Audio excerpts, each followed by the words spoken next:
ओम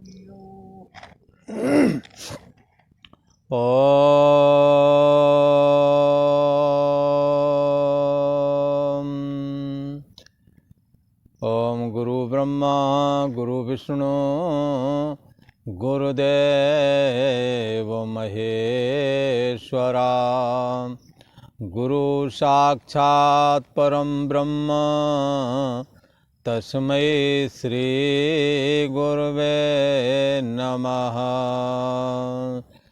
सद्गुरुदेवाय नमः। योगेश्वर श्री कृष्ण भगवान की जय। ऐं सरस्वत्यै नमः।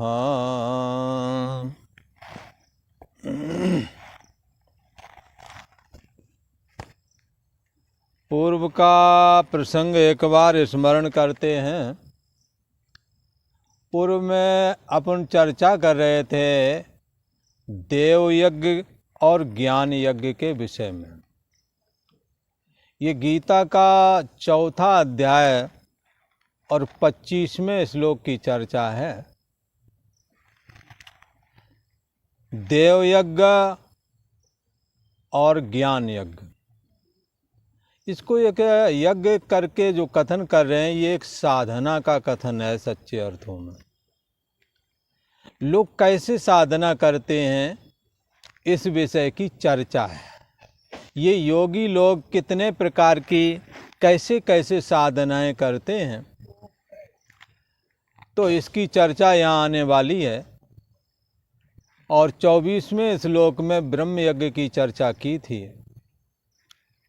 ये ब्रह्म यज्ञ वाला जो ये श्लोक है ये भोग का मंत्र भी कहलाता है। पर ब्रह्म यज्ञ परमात्मा का जो निर्गुण निराकार स्वरूप है, जो विग्रह है, उसका जो चिंतन करना चाहते हैं उनके लिए ये बहुत अच्छा उन्होंने ओतप्रोत चिंतन करने की एक विधि, एक साधना बताई। पर ये जो श्लोक है 25वां, इसमें साकार की उपासना बताई। पहले हमने कहा था कि भगवान श्री कृष्ण समस्त देवताओं के मूल हैं। आकाशात पतितम तोयम, आकाशात पतितम तोयम यथा गच्छति सागरम सर्वदेव नमस्कारः केशवम प्रति गच्छति।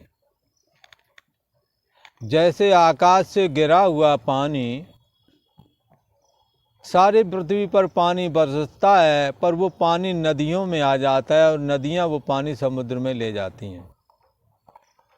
सारे भूमंडल का पानी मानो समुद्र से मिलने की इच्छा रख करके मानो आया हो, मानो समुद्र से मिलना प्रयोजन है।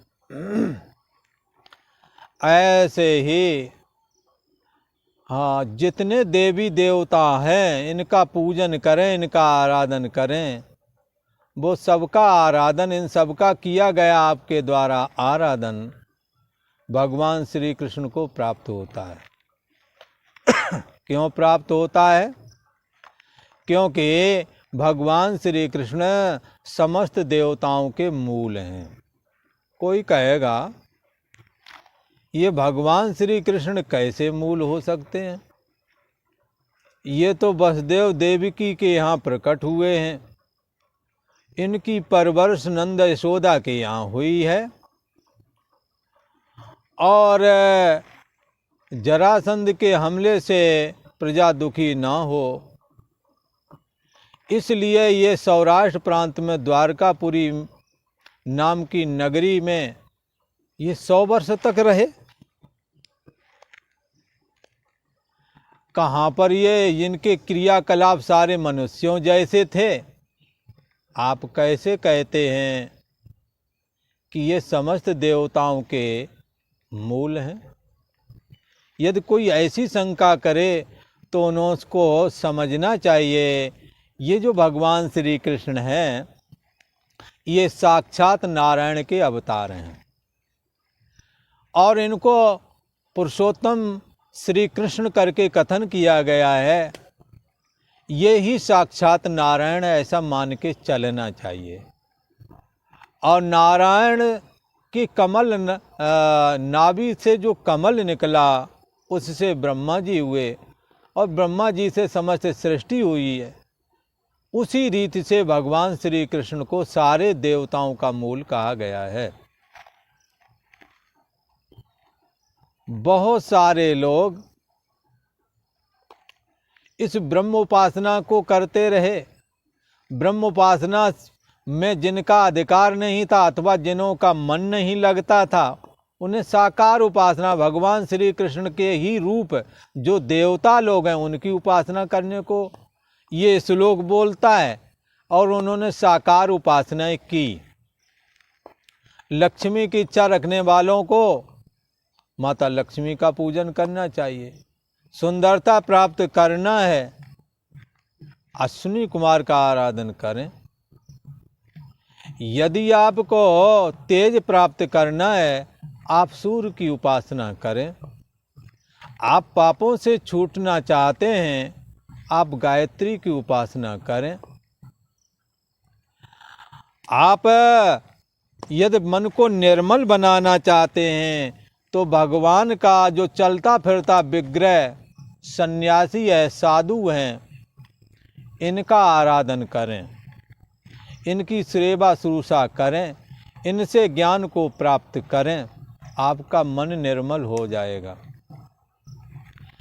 संतों के संग में मन निर्मल होता है क्योंकि संत हरि चर्चा करते हैं। कई लोग ऐसा कहते हैं, संत मिले मानो हरि मिले। ऐसा समझना चाहिए। भगवान श्री कृष्ण ने कहा, हमारी अचल प्रतिमा मंदिर में रहती है और चल प्रतिमा साधु के रूप में होती है। इसलिए ये संत जन परमात्मा श्री हरि नारायण की चर्चा करते हैं। और हम उनका सगुण साकार विग्रह कैसे उपासना करें? जैसे शालिग्राम का आराधन, नर्मदेश्वर का आराधन, मंदिर में मूर्ति का आराधन भी साकार आराधन कहा गया है। कोई कहे मूर्ति तो पत्थर है। अरे बंधुओं, पत्थर नहीं, उसमें परमात्मा का आवाहन किया गया है, प्राण प्रतिष्ठा की गई है। आप उनको ये साक्षात परमात्मा ही ऐसा मान करके ही आराधन करना चाहिए। किसी दूसरे के कहने में कदापि ना आवे ये हिंदू मूर्ति पूजते हैं, पत्थर पूजते हैं, ऐसा कभी नहीं सोचना। उन लोगों की समझ इस रहस्य को पकड़ने के लिए उनकी समझ कामयाब नहीं है। वो इस मामले में नासमझ हैं कि किस तरह से ये प्रतीक उपासना हिंदू समाज करता है। पत्थर भगवान नहीं होते, ये क्या आपको पता नहीं या हमें पता नहीं है? किसको पता नहीं है? पर पत्थर में प्राण प्रतिष्ठा की जाती है, पत्थर में भगवान का आराधन किया जाता है। पत्थर, उस पत्थर का जो परमात्मा का जो आकार है उसमें प्राण प्रतिष्ठा करने के बाद में और मंत्रों के द्वारा, वैदिक मंत्रों के द्वारा उस देव का जब आवाहन किया जाता है तो उसमें वो विराजमान होता है और वही फल देता है जो साक्षात परमात्मा नारायण देता है। ये प्रतीक उपासना कहलाती है। बहुत सारे लोग ये उपासना करते हैं, सुबह से शाम तक मंदिर की सेवा में लगे रहते हैं, आराधन पूजन करते हैं, पाठ पूजा करते हैं। ऐसा भी है। ये भी देव यज्ञ है। ज्ञान यज्ञ के विषय में अभेद चिंतन करना ज्ञान यज्ञ कहलाता है। देह मन बुद्धि आदि को आप जानते हैं, ये आपको नहीं जानते। देह मन बुद्धि आदि को तो आप जानते हैं, पर देह मन बुद्धि आपको नहीं जानते हैं।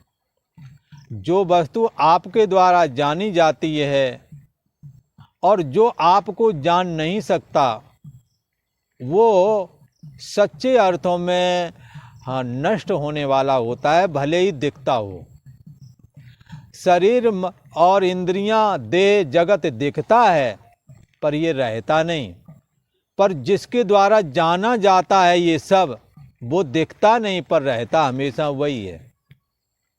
जैसे बचपना दिखा पर जानने वाले ने जाना, हमें भी मालूम है, आपको भी मालूम है कि कभी हम बचपन में रहे, खेले कूदे, शरीर की हड्डियां और वो सब मुलायम थे, उछलते कूदते रहे, कुछ फर्क नहीं पड़ा। पर आज पड़ता है, बच के चलना होता है, कहीं ऐसा ना हो कि अपने उसमें कहीं चोट लग जाए, मोच आ जाए। आज के शरीर को भी हम जान रहे हैं, बचपना छूट गया पर मैं बचा, जानने वाला बचा, जानने में आने वाला गया। ज्ञान का चिंतन, अभेद दर्शन कैसे करें, इसकी चर्चा। अब जवानी आई और जवानी भी हाथ से निकल गई पर जानने वाला बचा, जानने में आने वाली जवानी दिखी थी पर रही नहीं। अब बुढ़ापा आ गया, बाल सफेद हो गए हैं, भला इसको भी मैं जान रहा हूं और जानने में ये आ रहा है, पर जो जान रहा वो नहीं जानने में आ रहा है। किसके द्वारा? शरीर नहीं जान रहा, मन नहीं उसे जान रहा, बुद्धि नहीं उसे जान रही। मति ना लख है, जे ही मत लख है। जिसको बुद्धि नहीं जानती, जो बुद्धि को जानता है सो मैं शुद्ध अपार। ऐसा जो अपार परम ब्रह्म परमात्मा है वो मैं हूं, ऐसा अभेद दर्शन कहलाता है। इसकी उपासना के लिए हमने पूर्व में चर्चा की थी कि श्वास सड़क पर चले संत जन, गगन महल को जाते हैं, सोहम सोहम की झीनी धुन से अपनी सूरत जगाते हैं। अंदर बैठा हुआ जो चैतन्य सत्ता है, जो देह को जानता है, मन बुद्धि को जानता है, वो मैं हूँ, सोहम, वो मैं हूँ। अच्छा, वो जो है वो चैतन्य सत्ता, उसी का नाम ओम है। इसलिए ओम की भी अजपा उपासना में ओम ओम, आते हुए हाँ, आते हुए ओ और जाते हुए माँ, ओ माँ, वो मैं। इसी प्रकार रा और माँ दो भागों में बांट करके ये इस अभेद उपासना को किया जा सकता है। कौन सा तत्व? राम भी उसी का नाम है। जो तुम्हारी बुद्धि देश का साक्षी है उसका ही नाम राम है, और कोई दूसरा राम नहीं। यही राम माया को स्वीकार करके दशरथ के यहाँ पुत्र रूप में उत्पन्न होता है, साकार हो जाता है। जो निर्गुण निराकार है, भक्तों के प्रेम के वशीभूत होकर के भक्तों का कल्याण हो जाए, ऐसी इच्छा रखता हुआ वो परम ब्रह्म परमात्मा सगुण निर्गुण से सगुण साकार हो जाता है, ऐसा कहा। इसलिए ये सदा रहता है। इसलिए ज्ञान क्या है, किसी ने पूछा, ज्ञान किसको कहते हैं? किसी ने ऐसा पूछा तो किसी संत ने कहा, अभेद दर्शनम ज्ञानम। अभेद दर्शन करना, परमात्मा से अपने को अभेद देखना, यही ज्ञान कहलाता है। इसी ज्ञान के द्वारा कल्याण होता है, मोक्ष होता है। इसलिए बहुत सारे योगी लोग परमात्मा रूप अग्नि में अभेद दर्शन रूप यज्ञ के द्वारा क्या करते हैं? आत्मा रूप यज्ञ का हवन करते हैं। ये जो हमारा आत्मा है यही परम ब्रह्म परमात्मा है, क्योंकि ये परमात्मा सबकी बुद्धि देश का साक्षी है। उसी साक्षी को यहाँ आत्मा करके कहा गया है। खैर, ये प्रसंग हमने पहले चर्चा की थी, थोड़ी सी आज भी चर्चा कर दिए हैं। तो और थोड़ा सा अब आगे की साधना पद्धति जो यज्ञ के रूप में कथन की गई है उसको कथन करता हूँ। आपके पास यदि गीता हो तो चौथे अध्याय का ये 26वां श्लोक आप मिला लेना। श्लोक इस तरह से है, इंद्रिय संयम रूप यज्ञ। हम ये एक साधना है, इंद्रिय संयम रूप यज्ञ, इस पर चर्चा करते हैं।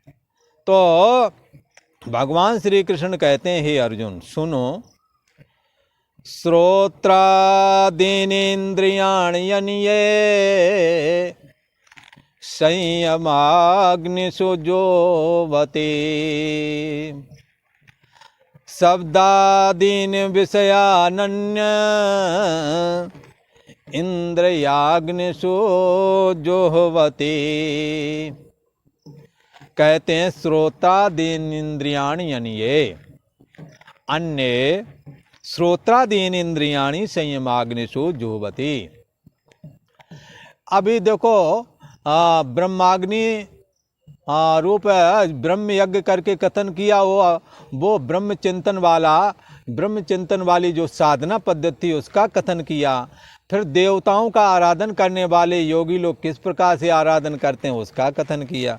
फिर अभेद दर्शन रूप परमात्मा में अपनी आत्मा को देखना, ये 3 पद्धति उपासना की हो चुकी है। अब चौथी पद्धति उपासना की कहते हैं, जो कि यज्ञ के रूप में यहाँ कथन किया जा रहा है। तो ये यज्ञ अब की बार बता रहे हैं संयम रूप, ये जो इंद्रियां है ना, इंद्रिय संयम रूप यज्ञ, इंद्रियों का संयम कैसे करें इसकी चर्चा है। तो भगवान श्री कृष्ण कहते हैं, हे अर्जुन, अन्य श्रोतादीन इंद्रियाणि संयमाग्निषु जुह्वति।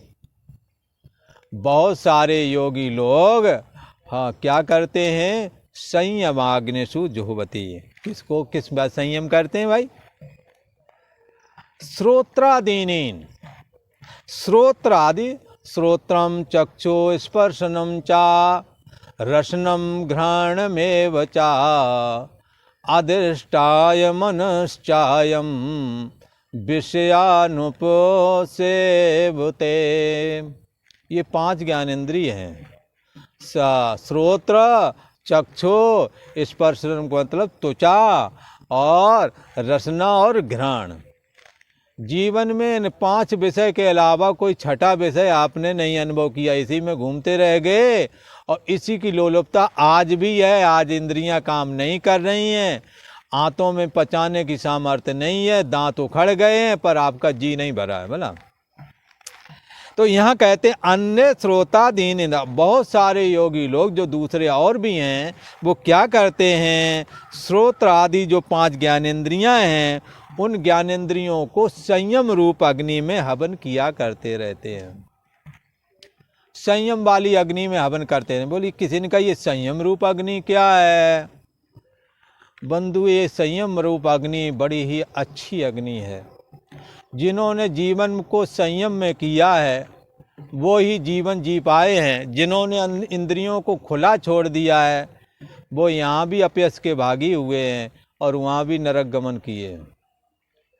और जिन्होंने संयम किया है, यदि भौतिक सुख चाहिए बंधुओं तो भी इंद्रियों का संयम जरूरी है। यद्यपि वासना बड़ी प्रबल है, रोकना कठिन है, तो भी रोको, क्योंकि रोकने में भलाई है। बहुत सारे लोग इंद्रियों का संयम करते हैं, यद्यपि इंद्रियां बहुत प्रबल हैं। एक जगह कहा गया, एक तत्वानुसंधान नाम का ग्रंथ है, उसमें कहा गया साधक परमात्मा से प्रार्थना करता है, हे प्रभु हमारी इंद्रियां विषयों में न जाएं। यदि विषयों में इंद्रियां जाएंगी तो निश्चय ही वासना को प्राप्त होवेंगी। और यही वासना जब तक शरीर में ताकत है, आपको जी करेगा आप खा लेंगे, जो भोग पदार्थ खाने की इच्छा होगी खा लेंगे। पर बंधुओं, ज्यों ही बुढ़ापा आएगा इंद्रियां जवाब दे देंगी और वही वासना जिसे आप भोग रहे थे वो तृष्णा के रूप में तब्दील हो जाएगी।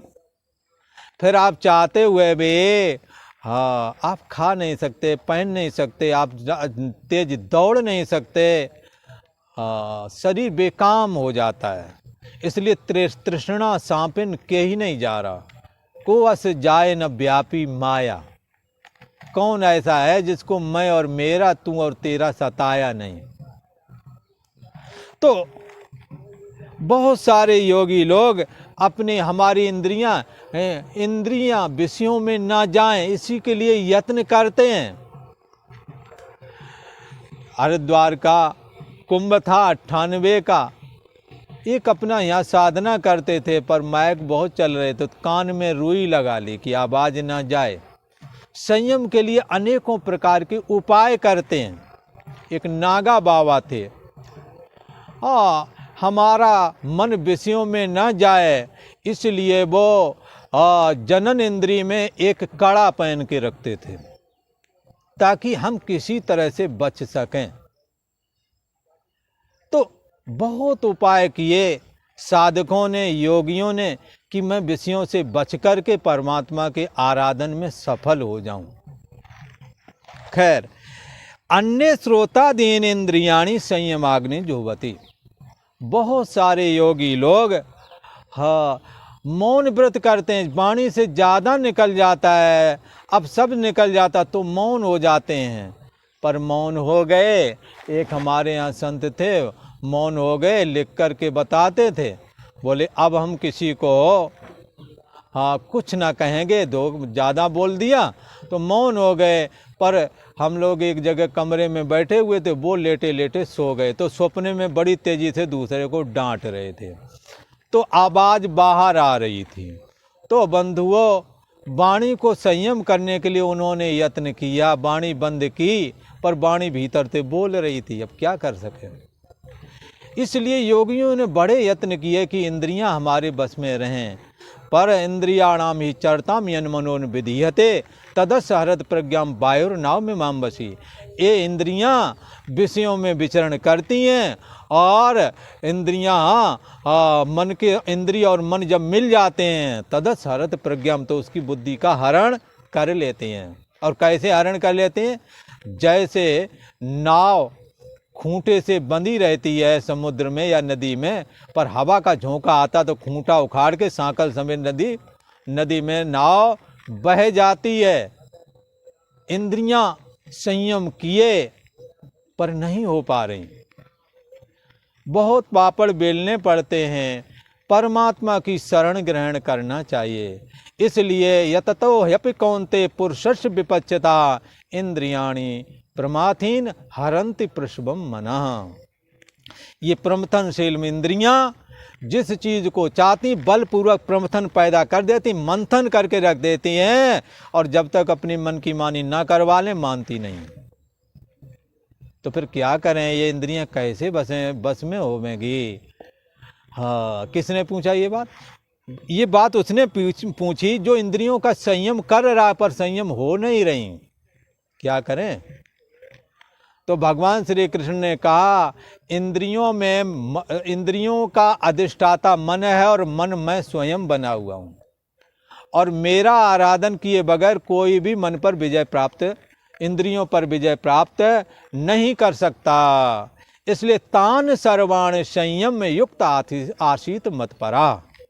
युक्त को चाहिए, साधक को चाहिए, योगी को चाहिए, यदि उसने अपनी इंद्रियां बस में करनी, अपने मन को बस में करना, तान सर्वाणी संयम में, यदि पांचों ज्ञानेंद्रियां जो हैं इन सबको यदि अधीन करना है, तो मत परा, मेरे पारायण हो जाओ, मेरे भरोसे हो जाओ, मेरी शरण ग्रहण करो, इंद्रियां बस में हो जाएंगी, मन बस में हो जाएंगे। ये योगी लोग जो परमात्मा का आराधन करते हैं, इन्होंने क्या किया? इन्होंने यही किया, सदा सुख जे चाहें शरण राम की लें। इंद्रियां भी बस में हो जाएंगी, सदा सुखी रहोगे। इसलिए अन्य योगी लोग तो समस्त इंद्रियों को संयम रूप अग्नि में ही हवन किया करते रहते, बस इतना ही काम सुबह से शाम तक। हमारी इंद्रियां विषयों में न जाएं, मन विषयों में न जाए, परमात्मा के भजन में लगा रहे। और दूसरे लोग, योगी लोग क्या कहते हैं? और जैसे 5 ज्ञानेंद्रियां हैं तो 5 ही विषय हैं, शब्द स्पर्श रूप रस गंध। ये 5 प्रकार के विषय हमने जिंदगी भर भोगे। तो इन 5 प्रकार के समस्त विषयों को इंद्रियाग्निषु जुह्वति, इंद्रिय रूप अग्नि में कोई हवन किया करते हैं। किसी ने कहा ये कैसा हवन? शब्द स्पर्श रूप रस गंध खाते हैं, पर उसमें आसक्त नहीं होते हैं। काम सारे करते हैं, धन पुत्र स्त्री आदि सबको ग्रहण किया पर किसी से जुड़े नहीं। तो ये क्या हो गया, समस्त विषयों को इंद्रिय रूप अग्नि में डाला पर कहीं पर आसक्त नहीं हुआ, कहीं राग नहीं हुआ, कहीं द्वेष नहीं हुआ। सुंदर भोजन खाया, अगले दिन चना चबाने को मिले, बढ़िया भोजन नहीं मिला तो ये चाह नहीं उठी कि काश मेरे को आज भी हलवा मिल गया होता। तो कहाँ अधीन हुए, इंद्रियस्य अर्थे राग द्वेषौ विवस्थितौ। इंद्रिय और इंद्रियों के विषयों में राग द्वेष की व्यवस्था है। यदि उसके अधीन हम नहीं होते और विषय भोगते तो कोई गुनाह नहीं और कोई नुकसान नहीं। नुकसान तो तब होता है जब मेरे को विषयों के अधीन हमारा ये सारा ताम जाम जो है, हमारी इंद्रियां, हमारे मन, हमारी बुद्धि, ये सारे के सारे जब अधीन हो जाते हैं विषय के। शब्द अच्छा किसी इन्होंने हमारी बड़ाई कर दी, अब हमें लगता है ये रोजाना हमारी बड़ाई करें। अच्छा खाने को मिल गया, अब लगता है ये हमें मिलता रहे। राग और द्वेष से इंद्रियों और इंद्रियों के विषय जो हैं, इनसे इसकी बुद्धि दूषित नहीं होती। समस्त विषयों को इंद्रिय रूप अग्नि में ये डालता है, सुंदर भोजन खाता है, सुंदर सुनता, देखता है, चखता है, ग्रहण करता, त्याग करता, सब कुछ करता पर कहीं भी आसक्त नहीं होता। यदि ये ऐसा आपने देखना है तो राजा जनक के जीवन में देखें। राजा जनक राज्य चलाते हैं और ब्रह्मज्ञानी भी हैं, कहीं आसक्त नहीं, योगी भी हैं। भगवान श्री कृष्ण के जीवन में देखें, भगवान श्री कृष्ण युद्ध करते हैं, विवाह करते हैं और उन्होंने एक विवाह नहीं 16,108 विवाह किए थे। कोई कहेगा महाराज ये 16,108 विवाह किए तो ये काम ही होवेंगे। ये उनका कहना व्यर्थ है, वो काम ही नहीं है। उनके पास में एक ही स्त्री हमेशा रही है। कोई ने किसी ने कहा महाराज एक स्त्री कहते आप ये तो बोल रहे हैं 16,108 विवाह हुए। बंधुओं ठीक सुना है आपने, पर भगवान श्री कृष्ण ने उन 16,108 पत्नियों के पास में रहने के लिए 16,108 महल बनवाए और 16,108 ही रूप बना करके रहे थे। इसलिए हर एक पत्नी के पास भगवान श्री कृष्ण एक ही थे। और आसक्ति की बात यदि कहें, वो अपनी इंद्रिय रूपी अग्नि में होम करते रहे, इंद्रिय रूपी अग्नि में विषय शब्द स्पर्श रूप रस आदि का भोग करते रहे पर कभी लिप्त नहीं हुए। लिप्त जो नहीं होता है उसको ये इंद्रियों के भोग नष्ट नहीं कर पाते, दूषित नहीं कर पाते, गिरा नहीं पाते, अदागमन नहीं करवा पाते। बहुत सारे योगी लोग शब्द को सुनते हैं पर वही सुनते हैं जो सुनना है, बाकी नहीं सुनते। और सुन लिया तो इधर से आया उधर गया, कोई फर्क नहीं। चिकना घड़ा के ऊपर पानी डालो नीचे उतर जाता। बहुत सारे योगी लोग इस तरह की साधना में लगे हुए हैं, शब्द स्पर्श रूप रस गंध आदि का सेवन करते हैं पर उससे अपनी बुद्धि को ना राग से रागवान होने देते हैं और ना द्वेष से द्वेषवान होने देते हैं।